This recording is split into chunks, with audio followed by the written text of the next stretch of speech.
حضرت سیدنا سلیمان فارسی رضی اللہ تعالی عنہ بیان فرماتے ہیں کہ رسول اللہ صلی اللہ تعالی علیہ وآلہ وسلم نے ہمیں شعبان کے آخر میں خطاب فرمایا اے لوگو، تم پر ایک مہینہ آ رہا ہے جو بہت بڑا اور بہت مبارک مہینہ ہے۔ اس میں ایک ایسی رات ہے جو 1000 مہینوں سے بڑھ کر ہے۔ اللہ تعالیٰ نے اس کے روزوں کو فرض فرمایا اور اس کی رات کے قیام کو ثواب کی چیز بنایا ہے۔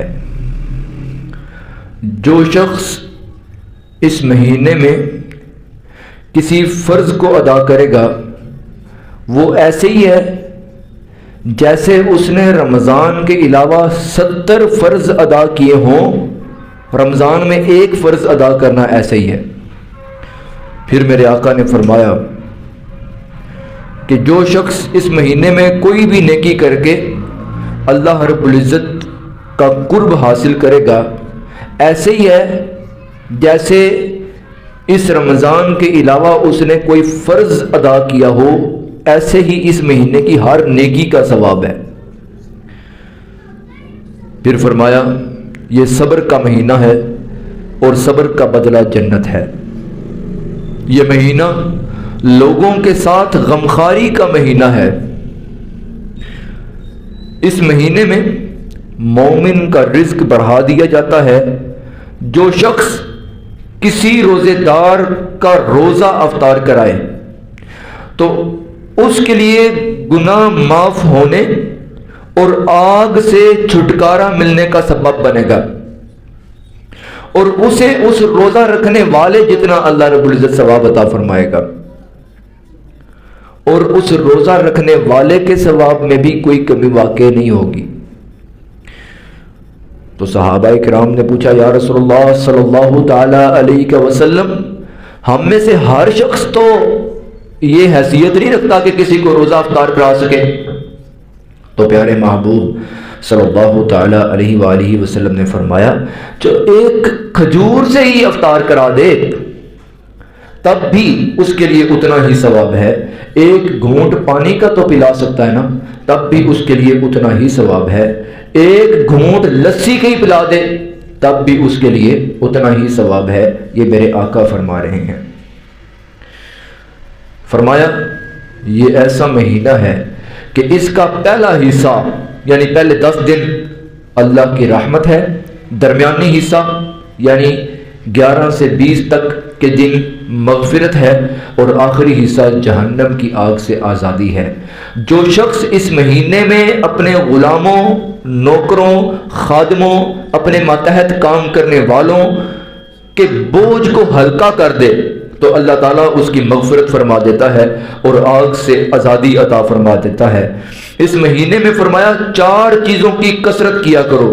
نمبر 1 کلمہ طیبہ لا الہ الا اللہ محمد رسول اللہ صلی اللہ تعالی علیہ وآلہ وسلم، اس کو کثرت سے پڑھا کرو۔ اور دوسرا فرمایا استغفار بہت زیادہ کیا کرو، اور 2 چیزیں جنت مانگا کرو اور جہنم سے پناہ مانگا کرو اللہ کی۔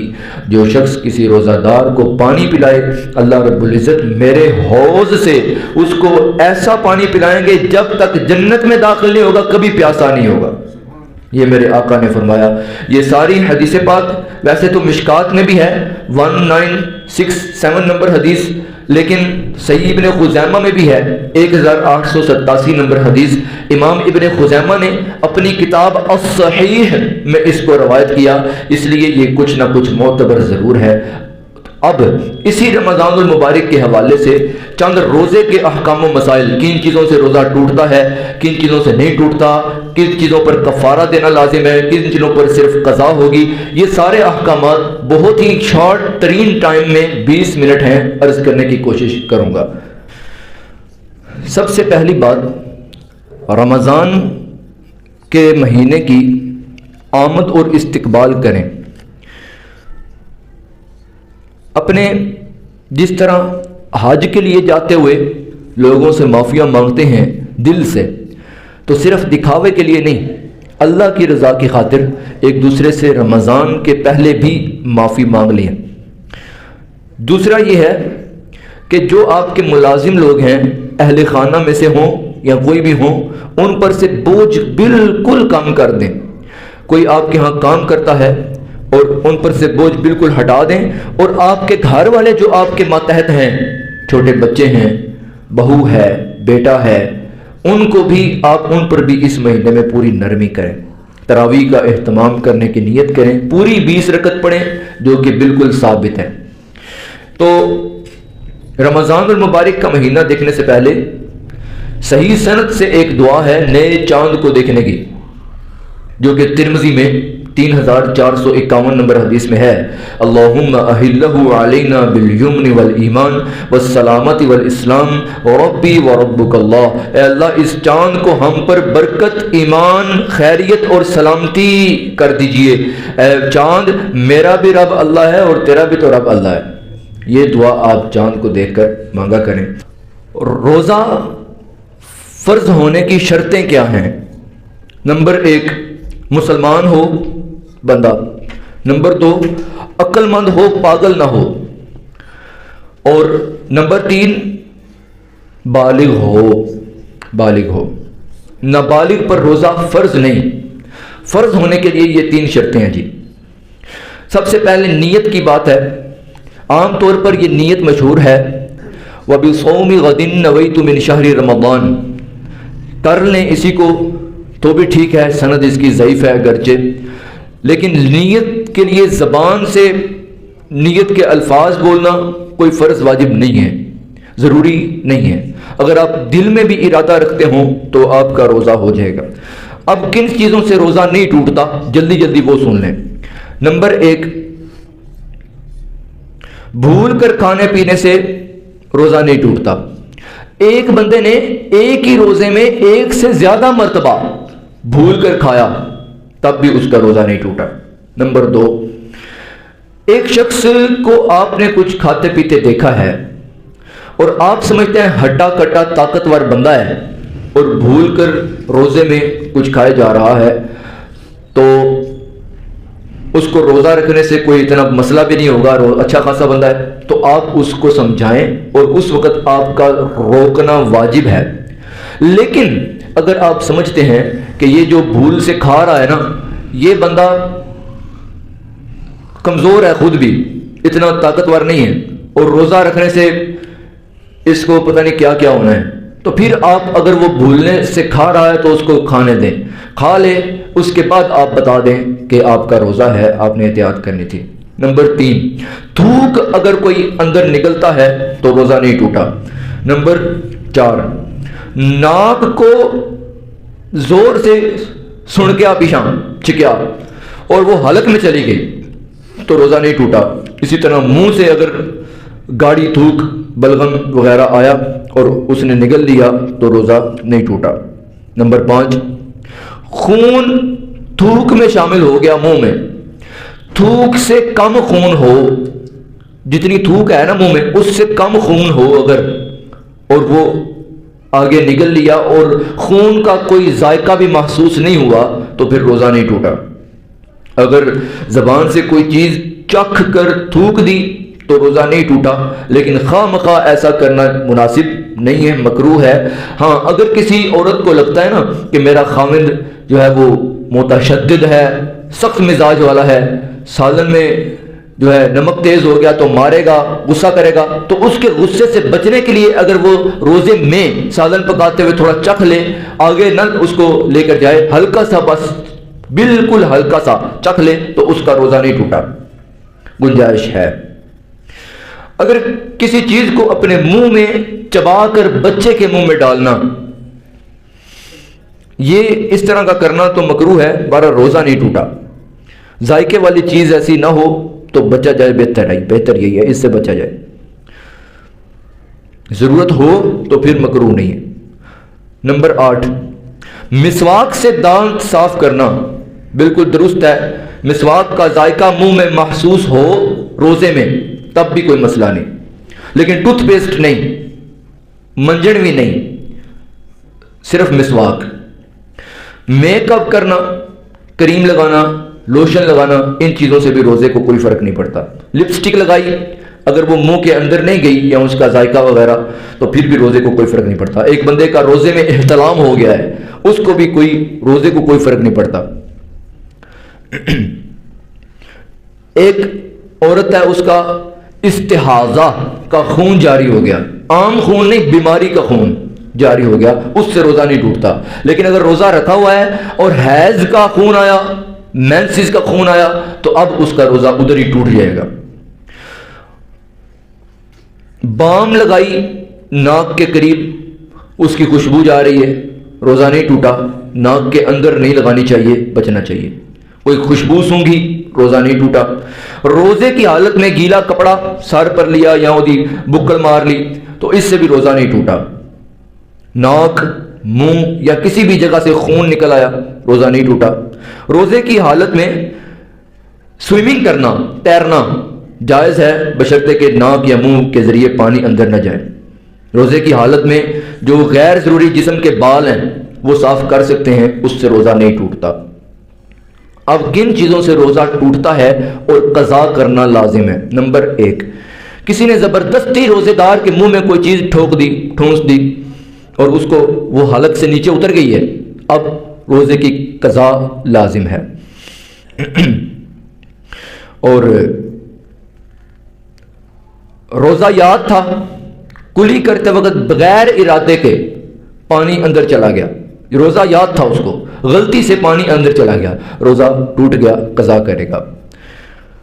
اس کے بعد نمبر 3, خود بخود الٹی آنے سے روزہ نہیں ٹوٹتا, تھوڑی سی آئے یا زیادہ آئے, خود بخود. اگر جان بوجھ کے کرتا ہے الٹی تو روزہ ٹوٹ گیا. اگر کسی کو الٹی آ گئی اور وہ یہ سمجھتا ہے کہ میرا روزہ ٹوٹ گیا ہے, اور پھر بعد میں کچھ کھا پی لیتا ہے اس سوچ کے ساتھ کہ الٹی آئی ہے, روزہ ٹوٹ گیا ہونا ہے اور میں کھا لینا, اب اس کا روزہ ٹوٹ گیا, اب قضا کرے گا دوبارہ. الٹی سے نہیں تھا ٹوٹا. دانتوں میں پھنسی ہوئی کوئی چیز تھی, اس نے زبان کے ذریعے اس کو نکالا اور آگے نکل گیا اس کو تھوکنے کے بجائے. روزے میں اگر وہ ایک چنے کے دانے کے برابر تھی یا اس سے زیادہ تھی تو روزہ ٹوٹ گیا, اگر اس سے کم تھی پھر نہیں ٹوٹا.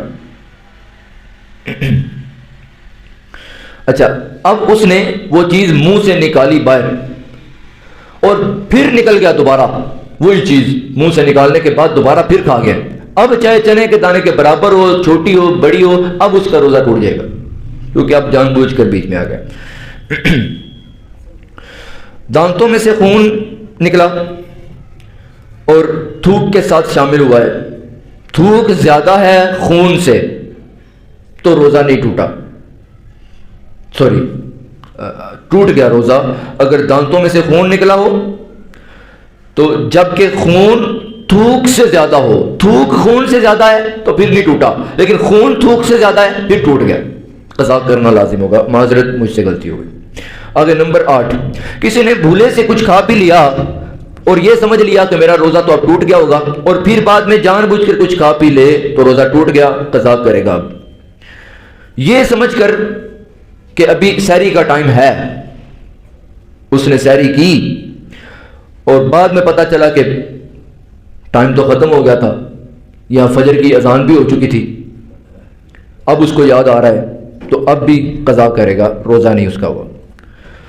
بادل کی وجہ سے یا کسی وجہ سے سورج غروب ہونے کا پتہ نہیں چلا, یا پھر گھڑی کا ٹائم غلط ہونے کی وجہ سے پہلے افطار کر لیا, یا پھر اذان دینے والے کی غلطی ہو گئی, سائرن بجانے والے سے غلطی ہو گئی, تو اب بھی روزہ ٹوٹ گیا اگر وقت سے پہلے, سورج غروب ہونے سے پہلے ہی اس نے اگر افطار کر لیا. تو رمضان المبارک کے علاوہ اور دنوں میں کوئی روزہ جان بوجھ کر توڑا, اس کی بھی قضا لازم ہے.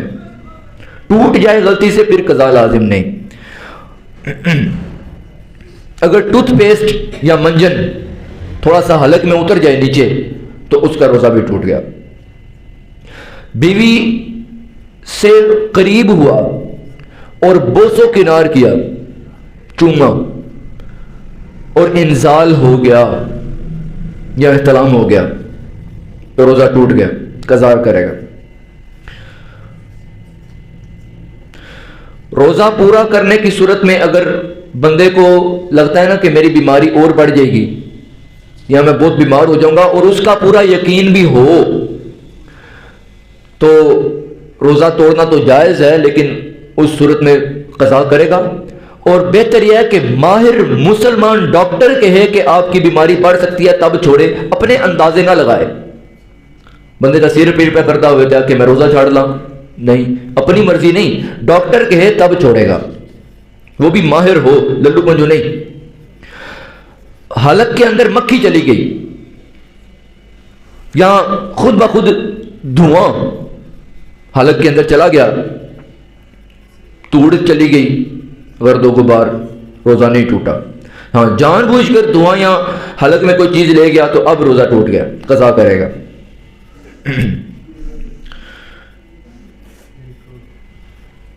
انہیلر، وہ جو یوز کرتے ہیں سانس کے لیے، انہیلر، روزہ اس سے ٹوٹ جاتا ہے۔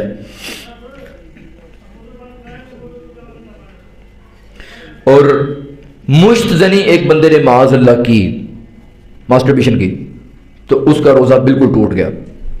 اگر ایک بندہ معاذ اللہ استغفر اللہ اس نے کوئی ایسی حرکت کی ہے، اللہ تعالی ہم سب کو محفوظ فرمائے، اگر اس نے کوئی ایسی حرکت کی ہے اور اس کا احتلام ہو گیا یا اس کی منی خارج ہو گئی، پھر بھی روزہ ٹوٹ گیا۔ اور اگر منی خارج ہونی تھی اس نے دبا لیا اور خارج نہیں ہو سکی، پھر بھی ٹوٹ گیا، پھر بھی غسل بھی فرض ہے، چاہے منی خارج نہ ہوئی ہو، کیونکہ اپنی جگہ سے تو منی آ گئی نا، اس نے روکی ہوئی ہے، اب اس کے اوپر غسل بھی فرض ہے، روزہ بھی جاتا رہا۔ اب کچھ ایسی صورتیں ہیں کہ جن میں قضا بھی لازم ہے، اور پھر اس ایک روزے کے بدلے 60 روزے لگاتار رکھنے پڑیں گے۔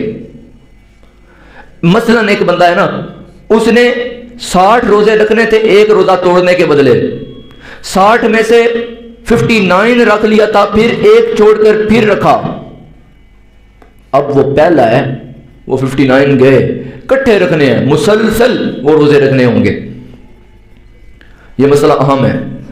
اب وہ کون سی صورت ہے کہ جس سے 60 روزے ایک روزے کے بدلے میں رکھنے پڑیں گے؟ وہ چند صورتیں ہیں۔ نمبر 1، جان بوجھ کر کوئی چیز کھا پی لی جو غذا یا دوا کے طور پر استعمال ہوتی ہو، تو وہ پھر اب 60 روزے رکھے گا۔ جان بوجھ کر تعلق قائم کیا بیوی سے، ہم بستری کی کر لی، اب بھی 60 روزے اس کے بدلے میں رکھے گا۔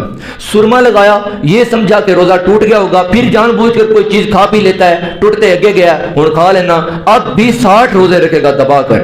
مسواک کی، پھر یہ سمجھا کہ روزہ ٹوٹ گیا تو اب بھی 60 روزے رکھے گا اکٹھے۔ غیبت کی، کسی کے بارے میں عیب اس کا بیان کیا پیٹھ کے پیچھے، وہ یہاں نہیں بندہ اور میں اس کی بری بات بیان کر رہا ہوں، اگرچہ وہ اس میں ہو، واقعی وہ بات اس میں ہو واقعی، لیکن وہ یہاں ہے نہیں، میں اس کی پیٹھ پیچھے اس کا عیب بیان کر رہا ہوں، یہ ہوتا ہے غیبت کرنا۔ غیبت کی ایک بندہ سمجھتا ہے میں نے روزے میں غیبت کی ہے، میرا روزہ تو ٹوٹ گیا ہونا ہے، اب وہ جان بوجھ کے کوئی چیز کھاتا پیتا پھرتا ہے، کیوں؟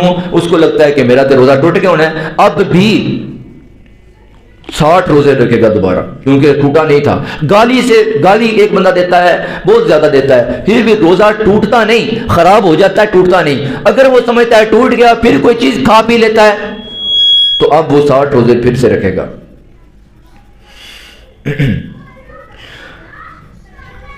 حقہ پیا ایک بندے نے روزے میں، سگریٹ پیا جان بوجھ کر، اور اس سے روزہ ٹوٹ گیا، روزہ ٹوٹ گیا، اب 60 روزے اس کے بدلے میں پھر سے رکھے گا، حقے والا بھی سگریٹ والا بھی۔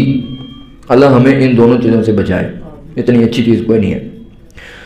روزے کی حالت میں بھول کر کچھ کھا پی رہے ہوں، جو ہی یاد آیا یا کسی نے یاد دلایا، منہ میں آخری وہ جو پیس تھا نا، اس نے کہا چلو اے جان دیو، وہ آگے لگا گیا، انہوں آگے لے گیا، اب بھی روزہ ٹوٹ گیا۔ لیکن اگر فوراً پھینک دے تو ٹھیک ہے۔ اس کا میں پہلے بتا چکا ہوں کہ اگر کوئی بندہ ہو نا بیچارہ سا پتلا سا یا اس کی صحت کمزور ہو، اس کو آپ یاد نہ فوراً کرائیں کہ تیرا روزہ ہے، کھاندہ پہ ہیں، فوراً نہ یاد کرائیں، اس کو تھوڑا کھانے دو، پھر جب وہ تھوڑا فارغ ہو لے پھر اس کو یاد کرائیں بھائی آپ کا روزہ تھا۔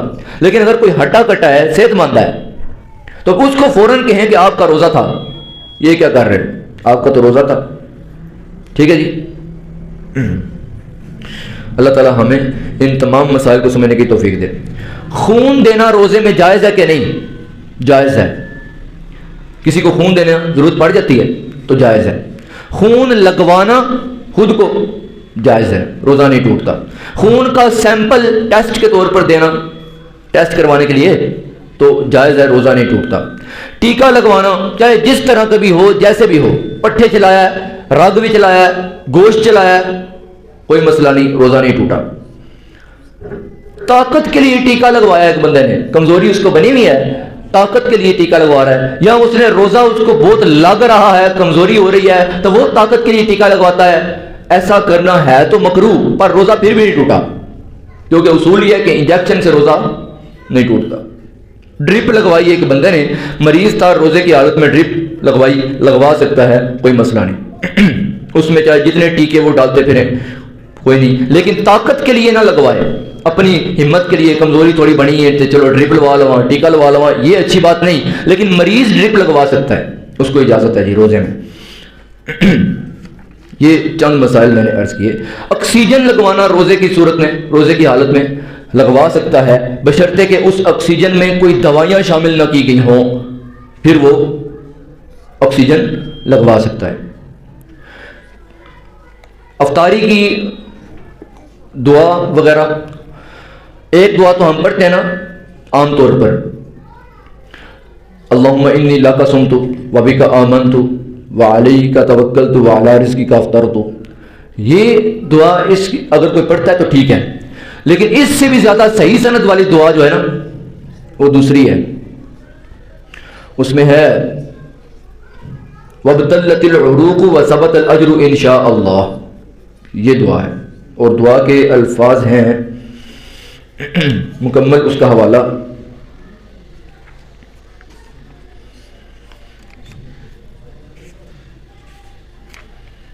سحری کی تو میں نے آپ کو بتا دی، حضور صلی اللہ علیہ وسلم نے فرمایا کہ سحری کیا کرو، سحری میں برکت ہے، برکت فرمایا، یہ صحیح بخاری میں 1923 نمبر حدیث ہے۔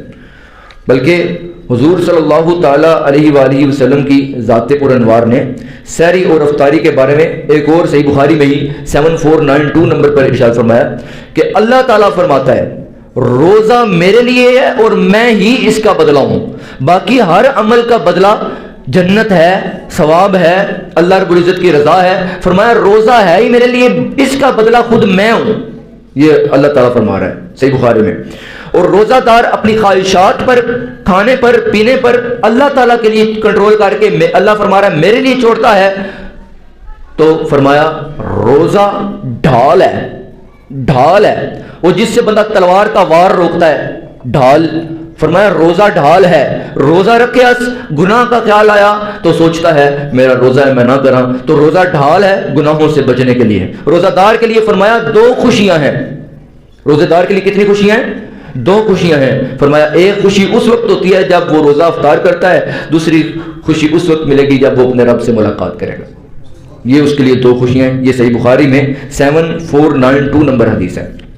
افطاری کے لیے ذهب الظمأ وابتلت العروق وثبت الاجر انشاء اللہ، اس کی سند اس سے زیادہ صحیح ہے۔ اللہم انی لک صمت وبک آمنت وعلیک توکلت وعلی رزقک افطرت، اس کی سند تھوڑی سی ضعیف ہے لیکن خیر ہے، پڑھ سکتے ہیں، کوئی مسئلہ نہیں، لیکن دوسری جو ہے ذهب الظمأ وابتلت العروق وثبت الاجر انشاء اللہ، اس کی سند اس سے کچھ زیادہ بہتر ہے۔ کسی کو روزہ افطار کرانے کے میں پہلے آپ کو بتا چکا ہوں، اللہ رب العزت قبول فرمائے اور اللہ تعالی ہمیں رمضان المبارک کا حق ادا کرنے کی توفیق عطا فرمائے، قرآن کریم کے ساتھ جڑے رہنے کی توفیق عطا فرمائے، اور اللہ رب العزت ہمارے روزوں کو، عبادات کو قبول فرمائے۔ آخر دعوانا ان الحمدللہ رب العالمین۔ سنتے پڑھ لیں جی، تھوڑا سا ہی ٹائم رہ گیا۔